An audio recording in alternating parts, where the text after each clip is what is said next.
राज्यामध्ये सातत्यानं शिक्षकांकडे जी असलेली अशैक्षणिक कामे आहेत ती काढावीत आणि आम्हाला विद्यार्थ्यांना फक्त शिकवण्याचं काम ठेवावं यासाठी सभापती महोदय वेळोवेळी अनेक शिक्षक संघटना अनेक आमचे सर्व शिक्षक लोकप्रतिनिधी सुद्धा वारंवार शासनाकडे पाठपुरावा करतात सभापती महोदय। एवढंच नव्हे तर मागे झालेल्या राज्य शिक्षक पुरस्कार वितरण समारंभामध्ये सुद्धा मंत्री महोदयांचं मी लक्ष अधोरेखित करू इच्छितोय की तत्कालीन मुख्यमंत्री एकनाथरावजी शिंदे साहेबांनी सुद्धा त्या ठिकाणी सांगितलेलं होतं की यापुढे कुठलंही शिकवण्याशिवाय इतर कुठलंही काम शिक्षकांना लावण्यात येणार नाही।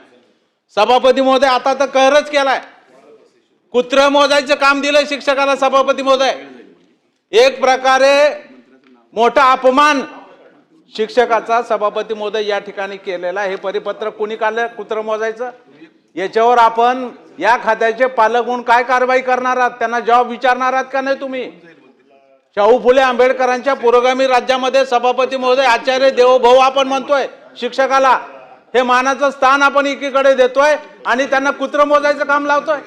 हे तर जाऊ द्या सभापती महोदय, इतर सगळी जी अशैक्षणिक कामे, निवडणूक आली की आमचा शिक्षक दिसतो, जिल्हा परिषद निवडणूक आली आमचा शिक्षक दिसतो, यादी दुरुस्त करायची आली मतदार यादी आमचा शिक्षक दिसतोय। त्या ठिकाणी सभापती महोदय ते आपले स्वच्छतागृह मोजायचे शिक्षक दिसतोय सभापती महोदय। म्हणजे इतके महसूलकडे यंत्रणा आहे, बाकी एवढ्या खात्यामध्ये कर्मचारी आहे जे बसून असतात, त्यांना काम नसतं, यांना का नाही कामाला लावत सभापती महोदय? आता निवडणुकीमध्ये तर सभापती महोदय एकच मिनिटात सभापती महोदय याची दागता मी आपल्या लक्षात आणू इच्छितो। आपण पण शिक्षक आहात, आता एका शाळेमध्ये 60 शिक्षक 45 शिक्षक कालच्या निवडणुकीच्या कामाला घेतले जिल्हा परिषदच्या। 15 शिक्षकावर 2000 मुलं कशी सांभाळायची, कसं त्या ठिकाणी संचालन करायचं?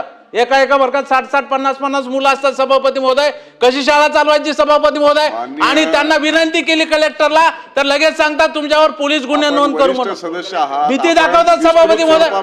म्हणून ही भाषण नाही सभापती महोदय, हे पोटतिडकीनं मी या ठिकाणी मानतोय की एकीकडे तुम्ही आमच्याकडून गुणवत्तेची अपेक्षा करता, तरी सुद्धा हे सगळं काम करून माझा शिक्षक ज्यादा तास घेऊन विद्यार्थ्यांना घडवण्याचं काम करतो, कारण विद्यार्थी आमचं दैवत आहे, विद्यार्थी आमचं दैवत आहे सभापती महोदय। त्यांच्यामुळे शाळा आहे आणि शाळेमुळे आम्ही आहोत, हे कधी आम्ही विसरत नाही सभापती महोदय। म्हणून या निमित्तानं माझी आपल्याला विनंती आहे, मंत्री महोदयांनी माननीय मुख्यमंत्री सोबत बैठक घ्यावी, आम्हाला बोलवावं आणि याचा सोक्षमोक्ष लावा मंत्री महोदय।